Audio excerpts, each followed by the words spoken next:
ತ್ರಿಶೂಲ್ ಕಾಣೆ ಆಗಿರೋ ವಿಚಾರನ ನಾನು ಸ್ವಾಮಿಗಳ ಹತ್ರ ಹೇಳಿದೆ. ಅದಕ್ಕೆ ಅವರೊಂದು ಪರಿಹಾರ ಹೇಳಿದ್ರು. ಏನ್ ಪರಿಹಾರ ಅಮ್ಮ? ಅಮ್ಮ, ನಾನೊಂದು ವ್ರತ ಮಾಡಬೇಕು ಅಂದ್ಕೊಂಡಿದ್ದೀನಿ.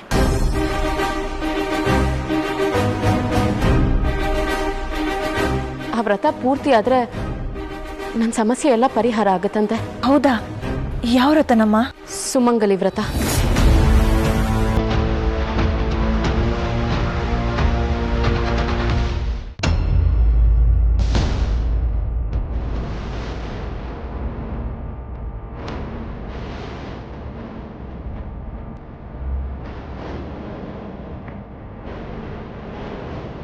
जय भोलेनाथ, काशी विश्वेश्वर, महेश्वर, ನಂಜುಂಡೇಶ್ವರ. ನಾಗಲೋಕಕ್ಕೆ ನಾಗಮಣಿ ಸೇರುವ ಸಮಯ ಬಂದಾಯಿತು. ಶಿವಾನಿ ಮತ್ತು ಆದಿಶೇಷ ಇಬ್ಬರು ಒಂದಾಗುವ ಸಮಯ ಬಂದಾಯಿತು. ಅದಕ್ಕೆ ಬೇಕಾಗಿರುವ ತಯಾರಿಗಳು ನಡೆಯುತ್ತಿದೆ. ಜಯ ಭೋಲೆನಾಥ.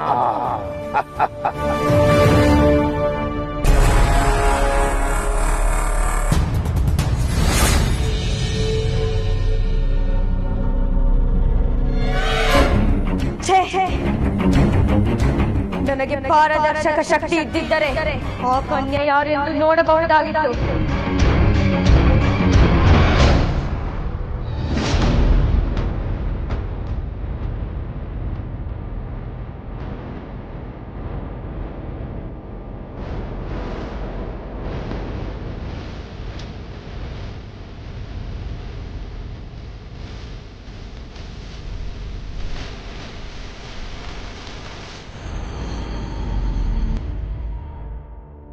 ಯಾವ್ದಿದು ಹೂವು ಇಷ್ಟು ಚೆನ್ನಾಗಿದೆಯಲ್ಲ?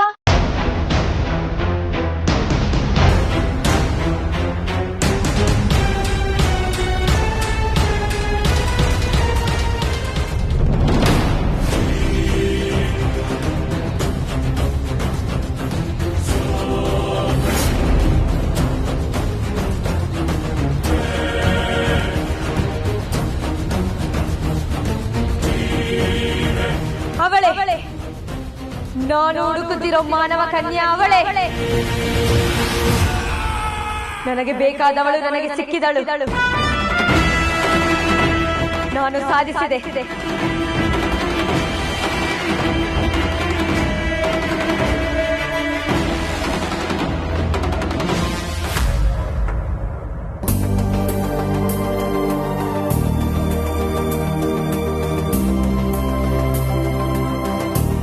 ಏನ್ ಪೊಲೀಸರ್ ಅಲ್ಲ, ನಾವ್ ಯಾರಾದ್ರೂ ಮನೆಯಿಂದ ಹೊರಗಡೆ ಹೋಗ್ಬೇಕು ಅಂದ್ರೆ ಎಲ್ಲಿಗೆ ಹೋಗ್ತಾ ಇದ್ದೀವಿ, ಯಾಕೆ ಹೋಗ್ತಾ ಇದ್ದೀವಿ, ಯಾರನ್ನ ಮೀಟ್ ಮಾಡಕ್ ಹೋಗ್ತಾ ಇದ್ದೀವಿ ಅಂತ ನಿಮಗೆ ಡೀಟೇಲ್ಸ್ ಕೊಟ್ಟು ಹೋಗ್ಬೇಕು. ಅದಕ್ಕೆ ಇದು ಯಾವ ಉಸಾಬರಿನೂ ಬೇಡ ಅಂತ ತೆಪ್ಪಗೆ ಮನೇಲೆ ಕೂತ್ಕೊಬಿಟ್ಟಿದೀನಿ. ಆದ್ರೆ ಈ ರೂಲ್ಸ್ ಕೆಲವರಿಗೆ ಅಪ್ಲೈ ಆಗ್ತಾ ಇಲ್ಲ ನೋಡಿ. ಏನ್ ನಿಮ್ಮ ಮಾತಿನ ಅರ್ಥ? ಯಾರಿಗಿದು ಅಪ್ಲೈ ಆಗ್ತಿಲ್ಲ? ಚೆನ್ನಾಗಿ ಕೇಳಿದ್ರಿ.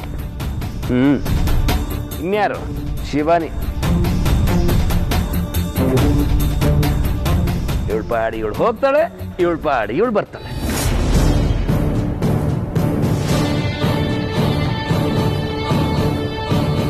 ಲೇ ಗೋವಿಂದ, ನೀನ್ ಹೆಂಡ್ತಿನ ಅವಳ ಮನೇಲಿ ಬಿಟ್ಟು ಆರಾಮಾಗಿದ್ಯಾ ಅಂದ್ ಮಾತ್ರಕ್ಕೆ ಎಲ್ರು ನಿಂತರನೇ ಇರ್ಬೇಕಾ? ಶಿವಾನಿ ಕಾಣೆ ಆಗಿರೋ ಅವ್ನ ಗಂಡನ ಹುಡುಕಾಟದಲ್ಲಿದ್ದಾಳೆ. ಅದಕ್ಕೋಸ್ಕರನೇ ಅವಳು ಹೊರಗಡೆ ಹೋಗಿದ್ದಾಳೆ ಅಷ್ಟೇ. ಹುಡುಕಾಡೋದಕ್ಕೆ ಅಂತಾನೆ ಪೊಲೀಸ್ ಆಫೀಸರ್ ಬಂದಿದ್ದಾರೆ ಅಲ್ವಾ?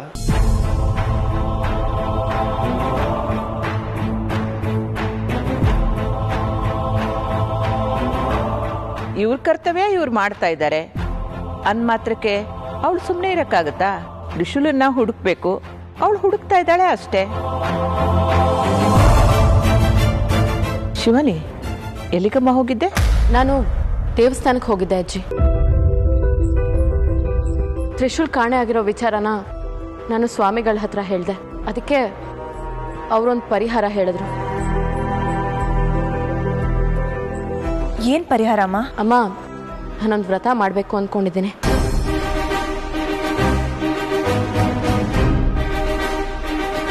ಆ ವ್ರತ ಪೂರ್ತಿ ಆದ್ರೆ ನನ್ನ ಸಮಸ್ಯೆ ಎಲ್ಲ ಪರಿಹಾರ ಆಗತ್ತಂತೆ.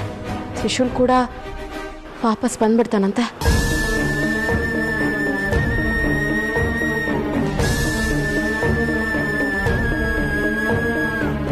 ಹೌದಾ? ಯಾವ ವ್ರತನಮ್ಮ? ಸುಮಂಗಲಿ ವ್ರತ.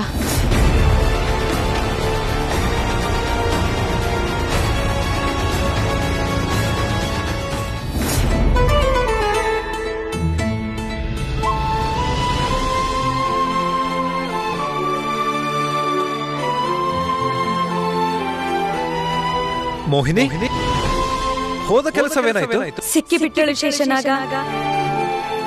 ನಾವು ಹುಡುಕುತ್ತಿರುವ ಆ ಮಾನವ ಕನ್ಯೆ ಸಿಕ್ಕಿಬಿಟ್ಟಳು. ಮಕ ನಕ್ಷತ್ರದ ಅಮೃತಗಳಿಗೆ ಹುಟ್ಟಿರುವ ಆ ಕನ್ಯೆ ಅವಳೇನ ಎಂದು ಎರಡೆರಡು ಬಾರಿ ಪರೀಕ್ಷೆ ಮಾಡಿದೆ. ಅವಳೇ ಎಂದು ಖಚಿತವಾಯಿತು.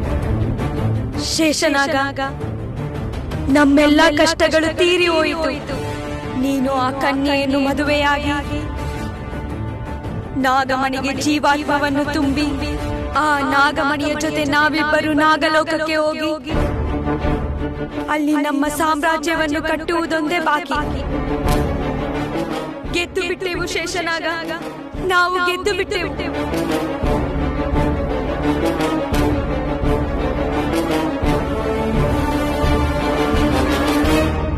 ಶಿವಾನಿ, ಅದು ತುಂಬಾ ಕಷ್ಟದ ವ್ರತ ಅಮ್ಮ. ಹೇಳ್ದಷ್ಟು ಸುಲಭ ಅಲ್ಲ ನೀನು ಮಾಡೋದಕ್ಕೆ. ಕಷ್ಟನೇ, ಆದ್ರೆ ಅಂತ ವ್ರತಗಳನ್ನೆಲ್ಲ ನಮ್ ಶಿವಾನಿ ಮಾಡಬಾರ್ದು. ಯಾಕೆಂದ್ರೆ ಅವಳು ಬಸ್ರಿ ತಾನೆ. ನನ್ನ ಮಗುಗೆ ಅದ್ರ ಅಪ್ಪನ ಆದಷ್ಟು ಬೇಗ ತೋರಿಸ್ತೀನಿ ಅಂತ ಮಾತು ಕೊಟ್ಟಿದ್ದೀನಿ.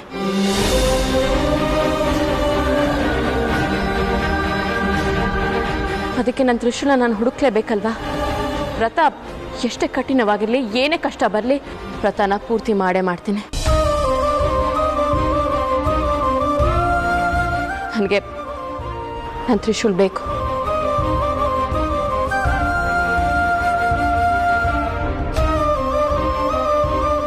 ಅಲ್ಲ ಅಮ್ಮ, ಸುಮಂಗಲಿ ವ್ರತ ಅನ್ನೋದು ತುಂಬಾ ಕಷ್ಟ. ಮೊದಲನೇ ಹಂತ ಏನೋ ಹೇಗೋ ಮಾಡ್ಬಿಡ್ಬೋದು, ಆದ್ರೆ ಆಮೇಲೆ ತುಂಬಾ ಕಷ್ಟ ಆಗುತ್ತೆ. ಎರಡನೇ ಹಂತ ಅದು ಸುಲಭವಾಗಿ ಮಾಡಬಹುದಮ್ಮ. ಆದರೆ ಮೂರನೇ ಹಂತ ಏನಿದೆಯಲ್ಲ, ಅದು ಮಾಡೋದು ಕಷ್ಟ. ತುಂಬಾ ಜನಕ್ಕೆ ಅದನ್ನ ಮಾಡಕ್ಕೆ ಆಗಲ್ಲ. ನನ್ನ ಗಂಡನಿಗೋಸ್ಕರ ಆಗದಿರೋದನ್ನು ಆಗೋ ಹಾಗೆ ಮಾಡ್ತೀನಿ.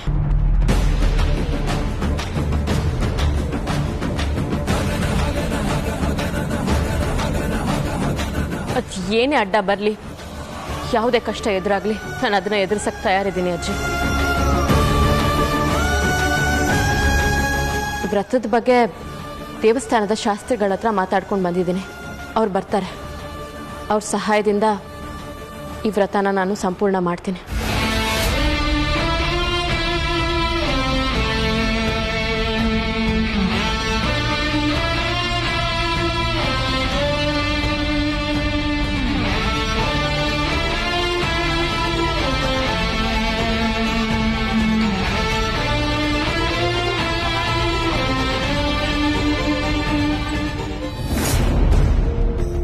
ನಾಗಮಣಿಯಿಂದ ಜೀವಾತ್ಮ ದೂರ ಹೋಗಿದೆ.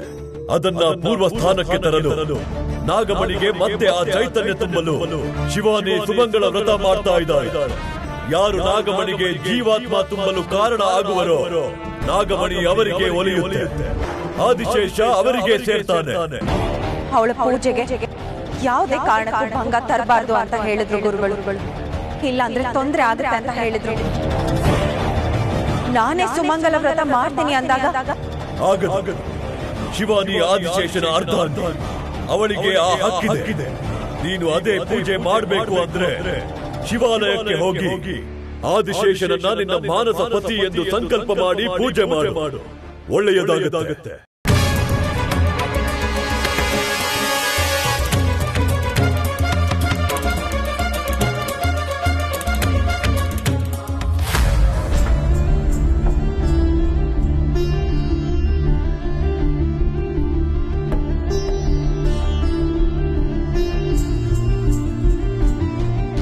ಶಿವಾನಿ ಅವರೇ, ನಿಮ್ಮ ಜೊತೆ ಸ್ವಲ್ಪ ಮಾತಾಡಬೇಕಿತ್ತು. ಏನು ವಿಷಯ? ನೀವು ಅದೇನೋ ವ್ರತ ಮಾಡೋದಕ್ಕೆ ಹೊರಟಿದ್ದೀರಲ್ಲ, ಎಲ್ಲರೂ ಹೇಳ್ತಿದ್ರು ಅದು ತುಂಬ ಕಷ್ಟ ಅಂತ, ಅದರಿಂದ ಪ್ರಾಣಕ್ಕೂ ಅಪಾಯ ಇದೆಯಂತೆ. ಈ ವ್ರತ ಎಲ್ಲ ಯಾಕೆ ಬೇಕು ನಿಮಗೆ? ಅದು ಅಲ್ಲದೆ ನೀವೀಗ ಗರ್ಭಿಣಿ. ಇಂಥ ಟೈಮಲ್ಲಿ ದೇವಸ್ಥಾನ ವ್ರತ ಅದು ಇದು ಅಂತ ಅಲೀತಿದ್ರೆ ನಿಮ್ಮ ಆರೋಗ್ಯದ ಗತಿ ಏನಾಗಬೇಕು? ಅದು ನನ್ನ ಗಂಡನಿಗೋಸ್ಕರ ಮಾಡ್ತಿರೋ ವ್ರತ. ರೀ, ನಿಮ್ಮ ಗಂಡ ಎಲ್ಲೋ ಹೋಗಿದ್ದಾನೆ, ಮಿಸ್ ಆಗಿದ್ದಾನೆ. ಅವನ್ನ ಹುಡುಕಿ ವಾಪಸ್ ಕರ್ಕೊಂಡು ಬರೋ ಜವಾಬ್ದಾರಿ ನಂದು. ಅದು ನನ್ನ ಕರ್ತವ್ಯ, ನಾನು ಮಾಡ್ತೀನಿ. ಅದಕ್ಕೋಸ್ಕರ ನೀವ್ಯಾಕೆ ಇಷ್ಟೊಂದು ಕಷ್ಟಪಡಬೇಕು? ನೋಡಿ, ಗಂಡ ಹೊರಗಡೆ ಹೋದಾಗ ಹೆಂಡತಿ ಆದವಳು ಕಾಯಬೇಕು.